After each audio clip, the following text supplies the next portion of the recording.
बंधारे आश्रमशाळेतील विद्यार्थ्याचा अपघाती मृत्यू, भरत गावितांची घटनास्थळी पाहणी, सखोल चौकशीची मागणी। नवापूर तालुक्यातील बंधारे येथील शासकीय माध्यमिक आश्रमशाळेत इयत्ता 3री शिकणाऱ्या ब्रायन राहुल गावित या विद्यार्थ्याचा शौचालयाच्या सुरक्षा टाकीत पडून दुर्दैवी अंत झाल्याची घटना घडली आहे। या घटनेमुळे परिसरात हळहळ व्यक्त होत असून प्रशासकीय नियोजनावर प्रश्नचिन्ह उपस्थित केले जात आहे। घटनेची गांभीर्याने दखल घेत राष्ट्रवादी काँग्रेसचे ज्येष्ठ नेते भरत गावित यांनी तातडीने घटनास्थळी भेट देऊन परिस्थितीचा आढावा घेतला। यावेळी त्यांनी शाळा परिसर आणि इमारतीची बारकाईने पाहणी केली। इमारतीवर असलेली मधमाशांची पोळी आणि असुरक्षित ठिकाणांमुळे विद्यार्थ्यांच्या जीविताला धोका निर्माण होऊ शकतो असे सांगत त्यांनी या ढिसाळ कारभाराबद्दल संताप व्यक्त केला। या संपूर्ण प्रकरणाची सखोल चौकशी करून जबाबदार असलेल्यांवर कायदेशीर कारवाई करण्यात यावी अशी मागणी भरत गावित यांनी केली आहे। या प्रसंगी लोकनियुक्त नगराध्यक्ष जयवंत जाधव, शबरीमाता भील आदिवासी संघटनेचे तालुका अध्यक्ष दीपक पाडवी, अर्जुन वसावे, अमीर पाडवी, सुनील वसावे, सोनू वसावे, दिलीप वडवी, अनिल वसावे यांच्यासह बंधारे व बिलबारा गावातील नागरिक मोठ्या संख्येने उपस्थित होते। शाळेत सुरक्षित वातावरण आणि मूलभूत सुविधा पुरविण्याबाबत त्यांनी संबंधित यंत्रणेला कडक सूचना दिल्या। ब्युरो रिपोर्ट, नवापूर गर्जना न्यूज चॅनल नेटवर्क। आम्ही भेट दिली असता जो 3रीचा विद्यार्थी ब्रायन राहुल गावित हा या ठिकाणी सेफ्टी टँकमध्ये बुडून त्याचा दुर्दैवी मृत्यू झाला। त्या घटनास्थळी आम्ही भेट दिली आणि या ठिकाणी सगळी चौकशी केली आणि असं निदर्शनास आलं की सकाळचा नाश्ता, दुपारचं जेवण हे त्याने केलेलं होतं आणि जेव्हा 3:30 वाजेला जेव्हा परत मुलांची हजेरी घेण्यात आली तेव्हा त्या 3:30 वाजेच्या हजेरीमध्ये एक मुलगा त्यांना आढळला नाही आणि तेव्हापासून शोधाशोध चालू झाली। त्याच्या पालकांना बोलवलं, सगळ्यांना बोलवलं आणि हा सगळा शोध चालू असताना दुर्दैवी सेफ्टी टँकमध्ये त्याच्या पालकांचं लक्ष गेलं आणि तिथं त्याचा दुर्दैवी मृत्यू झालेला, अंत झालेला हे दिसून आलं। फार दुर्दैवी घटना, अशी घटना घडायला नको।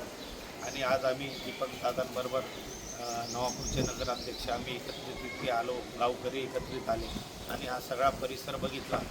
तर परिसरामध्ये बघितलं असताना ज्या ठेकेदारांनी काम केलेलं आहे त्या ठेकेदारांचं बरंचसं काम अपूर्ण आहे। जी कंपाऊंड वॉल आहे ती कंपाऊंड वॉलचं काम पण अपूर्ण आहे आणि मुलांचे जे दरवाजे आहेत, दरवाज्यातल्या इथल्या जे बाहेरचे ग्रिल आहे ती पण बसवली गेलेली नाही।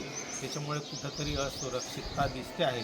तर माझी वरिष्ठ अधिकाऱ्यांना, प्रकल्प अधिकाऱ्यांना विनंती आहे की ज्या आश्रमशाळांमध्ये अशा असुविधा असतील त्या ठिकाणी आपल्यामार्फत लवकरात लवकर आपल्या स्तरावरनं या सुविधा झाल्या पाहिजे की जेणेकरून अशा अनर्थ किंवा असे दुर्दैवी प्रकार घडणार नाही। आणि विशेषतः या बंधारे शाळेच्या मागच्या बाजूला जो अंधारसारखा दिसतो आहे त्या ठिकाणी जर उजेड केला आणि त्या ठिकाणी जर काहीतरी सुरक्षेच्या दृष्टीने त्या ठिकाणी झाकण वगैरे राहिलं असतं तर त्या मुलाचा मृत्यू झाला नसता। पण घडलेली घटना आपण काही पुन्हा त्याला हे करू शकत नाही, पण पुढच्या उपाययोजना त्यांनी कराव्या अशी त्यांना विनंती करतो। आणि ज्या राहुल दादांचा मुलगा आज या दुनियेत नाही किंवा तो आपल्यात नाही, तर त्यांच्या परिवाराला परमेश्वर हे दुःख पेलण्याची शक्ती, सामर्थ्य, ताकद देव अशी भगवंता चरणी प्रार्थना करतो। आणि या ठिकाणी बरेचसे असुविधांमध्ये अजून एक प्रामुख्याने विषय आहे की जे शिक्षक भवन बांधलेलं आहे त्या शिक्षक भवनाचा अजूनसुद्धा त्यांना ताबा मिळालेला नाही आहे आणि बरेचसे गुरुजन हे गावामध्ये राहत असतात। तर माझीसुद्धा प्रशासनाला विनंती आहे की संबंधित ठेकेदाराकडनं ते काम पूर्ण करून घ्यावं आणि लवकरात लवकर तो त्यांच्याकडनं राहिलेल्या कामांचा ताबा घेऊन त्या ठिकाणी जर ताबा मिळवला तर जे निवासी शिक्षक आहेत त्यांना त्या ठिकाणी राहण्याची सोयसुद्धा होऊ शकेल। म्हणजे या ज्या छोट्या छोट्या गोष्टी आहेत त्या त्यांनी लक्ष दिल्या गेल्या पाहिजे एवढंच या निमित्ताने सांगतो। कारण ही बिल्डिंग जवळजवळ 15-16 मध्ये बांधली गेलेली आहे आणि तेव्हापासून या ठिकाणी त्या शिक्षकांच्या बिल्डिंगचा इमारतीचा ताबा मिळालेला नाही. म्हणून आपण जातीने लक्ष घालून PO कार्यालयाने याच्याकडे लक्ष घालून लवकरात लवकर उर्वरित काम करून त्या ठिकाणी शिक्षकांना राहायची व्यवस्था करावी, अशी सुद्धा एक ग्रामस्थांच्या वतीने एक सामाजिक कार्यकर्ता म्हणून मी त्यांना विनंती करतो. आणि याच्यापुढं भविष्यामध्ये अशा घटना घडणार नाही याच्यासाठी प्रशासनाने दखल घेऊन उपाययोजना कराव्या ही सुद्धा विनंती करतो.